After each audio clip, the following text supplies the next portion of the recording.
Aggregate supply. अब aggregate supply की हमारी क्या डेफिनेशन है? So aggregate supply refers to the money value of final goods and services. So it is the money value of final goods and services that all the producers are willing to supply in an economy in a given time period. Now, अब aggregate supply का क्या meaning होता है? Aggregate supply सबसे पहले कौन करते हैं? प्रोड्यूसर्स करते हैं, ठीक है। तो एग्रीगेट सप्लाई हमारे प्रोड्यूसर्स करते हैं, एंड प्रोड्यूसर्स क्या करते हैं? The producers are willing to supply. So इसका सिंपल मीनिंग है कि in a given period of time, एक सर्टेन पीरियड ऑफ टाइम में हमारे जो प्रोड्यूसर्स है, how much they are planning to supply, ठीक है, और they are willing to supply. तो ये हो गया हमारा एग्रीगेट सप्लाई। तो अब इंपॉर्टेंट चीज ये है कि प्रोड्यूसर्स, हमारे जो प्रोड्यूसर्स हैं वो क्या प्रोड्यूस करते हैं? हमारे producers, I will explain it over here. Now we have our producers, ठीक है। अब प्रोड्यूसर्स क्या प्रोड्यूस करते हैं? आउटपुट।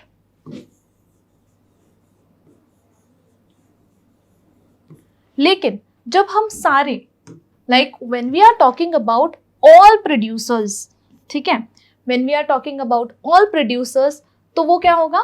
टोटल आउटपुट, ठीक है। तो इसीलिए हम लिखेंगे टोटल आउटपुट।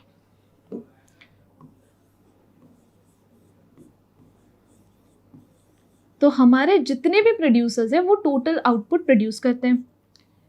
अब इस टोटल आउटपुट को प्रोड्यूस करने के लिए वो क्या करेंगे? वो फैक्टर्स ऑफ प्रोडक्शन को एम्प्लॉय करेंगे, ठीक है। तो अब हमने हमारे आउटपुट को प्रोड्यूस करने के लिए फैक्टर्स ऑफ प्रोडक्शन एम्प्लॉय कर लिए। We have 4 factors of production. कौन से हो गए? Land, labour, capital and entrepreneurship, ठीक है। अब जब ये फैक्टर्स ऑफ प्रोडक्शन को हम एम्प्लॉय करते हैं आउटपुट प्रोड्यूस करने के लिए, तो इन रिटर्न हम उन्हें कुछ पे करते हैं, राइट। तो इस आउटपुट को प्रोड्यूस करने के लिए हम फैक्टर्स ऑफ प्रोडक्शन को एम्प्लॉय करने के बाद हम उन्हें फैक्टर पेमेंट करेंगे, ठीक है। तो फैक्टर पेमेंट करेंगे, और क्योंकि हमारे 4 फैक्टर्स ऑफ प्रोडक्शन है, तो फैक्टर पेमेंट्स क्या होगा? फैक्टर पेमेंट्स हमारा होगा रेंट, जो होगा लैंड पे, उसके बाद होगा लेबर, लेबर को क्या मिलते हैं? वेजेस, उसके बाद जो कैपिटल होगा, कैपिटल को क्या मिलेगा? इंटरेस्ट, एंड लास्ट होगा एंटरप्रेन्योरशिप, उनको होता है प्रॉफिट्स, फैक्टर पेमेंट्स। तो हमने यहाँ पे क्या रिलेशन देखा कि जो टोटल आउटपुट है that is equal to rent plus wages plus interest plus profits, and क्योंकि ये जो सब है ये क्या रिप्रेजेंट करता है? ये हमारा रिप्रेजेंट करता है टोटल इनकम, ठीक है। तो ये हो गया हमारा टोटल इनकम, जिसे हम क्या बोलते हैं? नेशनल इनकम,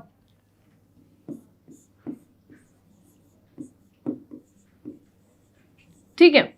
तो ये हो गया हमारा रिलेशनशिप। तो क्या रिलेशनशिप हमने समझा कि जो हमारा एग्रीगेट सप्लाई है वो हमारा टोटल आउटपुट होता है, एंड टोटल आउटपुट क्या हो गया? Eventually it is equal to our national income. इसीलिए हमारा रिलेशनशिप होता है AS, that is aggregate supply, is equal to national income which we represent by Y, ठीक है। Now this is an important relationship, ठीक है। तो हमने क्या देखा कि are Y is equal to aggregate supply. Now how is it equal to consumption and saving? तो लेट्स से एक इंडिविजुअल है, ठीक है, एक इंडिविजुअल है ए, उसे हर मंथ 10,000 सैलरी आती है।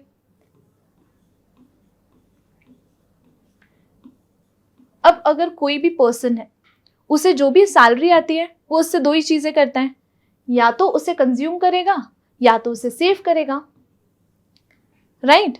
तो मैक्रो में भी यही है। तो जो हमारा नेशनल इनकम होता है, या तो हम कंज्यूम करेंगे या तो हम सेव करेंगे, एंड इसीलिए our national income is equal to consumption plus savings. Now our national income is equal to what? Is equal to aggregate supply. अभी हमने पढ़ा ये वाले स्लाइड पे कि हमारा जो एएस है वो नेशनल इनकम के इक्वल है, एंड इसीलिए what relation do we get is y is equal to as is equal to c plus s, where c is consumption and s is savings, ठीक है? तो this is all about aggregate supply। अब aggregate supply को समझने के लिए हम वापस schedule ले लेंगे एक। Now हमारा फर्स्ट है y, वो हो गया हमारा इनकम, फिर है हमारा कंजम्पशन जो ये वाला कॉलम रिप्रेजेंट कर रहा है। नाउ सेविंग्स क्या होंगे? अभी हमने पढ़ा कि जो हमारा नेशनल इनकम होता है वो क्या होता है? C plus S. तो हमारे सेविंग्स क्या होंगे? सेविंग्स होंगे हमारे y माइनस सी। मतलब सेविंग्स क्या होंगे? इनकम में से जितना भी कंज्यूम हो चुका है उसके बाद जो बचता है वो हम सेव करते हैं। तो therefore our savings are equal to income minus consumption. So savings कैसे होगा? फर्स्ट केस में 0 माइनस 40, ये क्या होगा? माइनस 40, ये हो गए हमारे सेविंग्स। उसके बाद है 100 minus 120, this is minus 20। Next is 200 minus 200, this is 0। Next 300 minus 280, it is 20. Next 400 minus 360, it is equal to 40. Next 500 minus 440, this is equal to 60. Now we have studied that our aggregate supply is equal to C plus S, that is this. Y is equal to aggregate supply is equal to C plus S. तो अब aggregate supply क्या हो जाएगा हमारा? Aggregate supply will be equal to C plus S, मतलब 40 minus 40, this is 0, and Y is equal to AS in this case, तो Y भी 0 है और हमारा aggregate supply भी 0 है। तो हमारा similarly ऐसा करते क्या बनेगा aggregate supply? Now 120 minus 20, that is C plus S. So 120 minus 20, this becomes equal to 100, and ये किसके इक्वल है? ये हमारे इनकम के इक्वल है।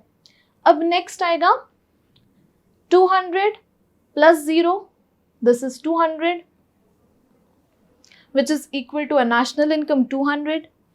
Next we have 280 plus 200, that is 300, which is equal to income 300.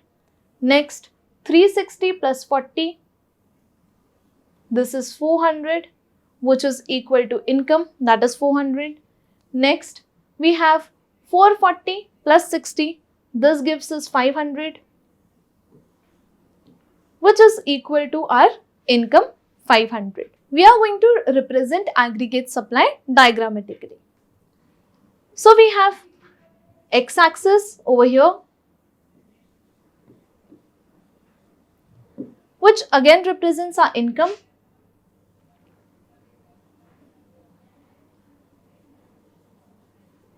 Then we have y-axis over here, which represents our consumption, savings, and we are also going to plot AS over here. ठीक है? तो now we are going to see how our aggregate supply curve looks like. Now, so income is 0 and our aggregate supply is also 0.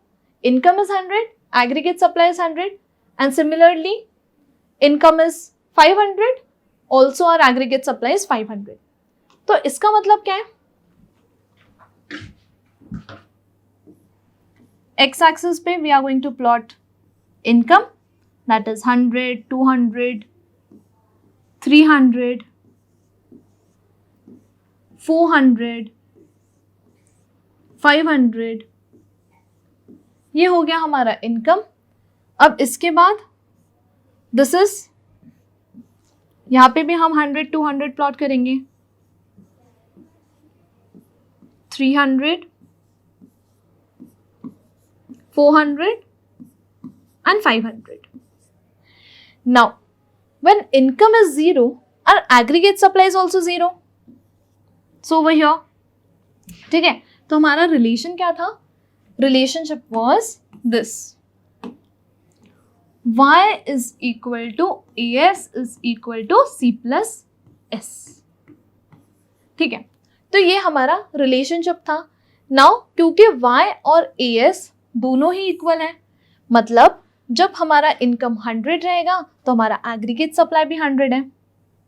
200 पे aggregate supply 200, 300 पे 300, 400 पे 400 and 500 पे 500.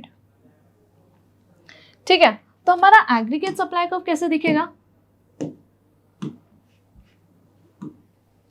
सो our aggregate supply curve would look something like this.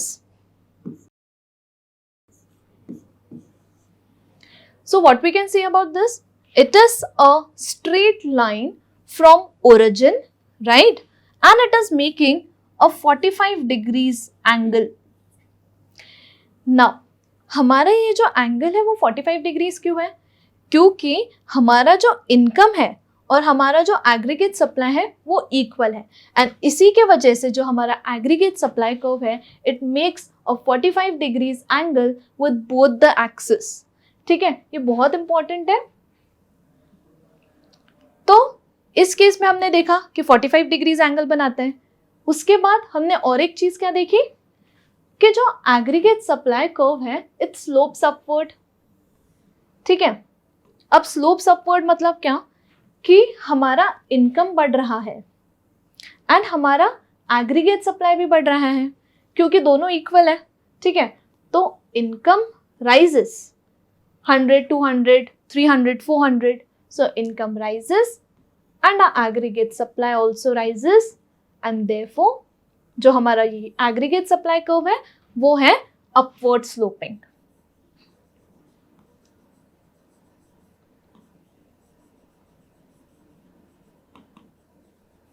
तो इन दोनों चीजों के directions देखो, ये इंक्रीज हो रहा है, ये भी इंक्रीज हो रहा है, एंड इसीलिए ये जो एग्रीगेट सप्लाई कर्व है it is upward slope. In this video we have seen the concepts of aggregate demand and aggregate supply, and we have also seen how these curves look like. I hope you like this video. In our next video, we are going to study about consumption. For any queries, you can also email us at academics@ecoholics.in. Thank you.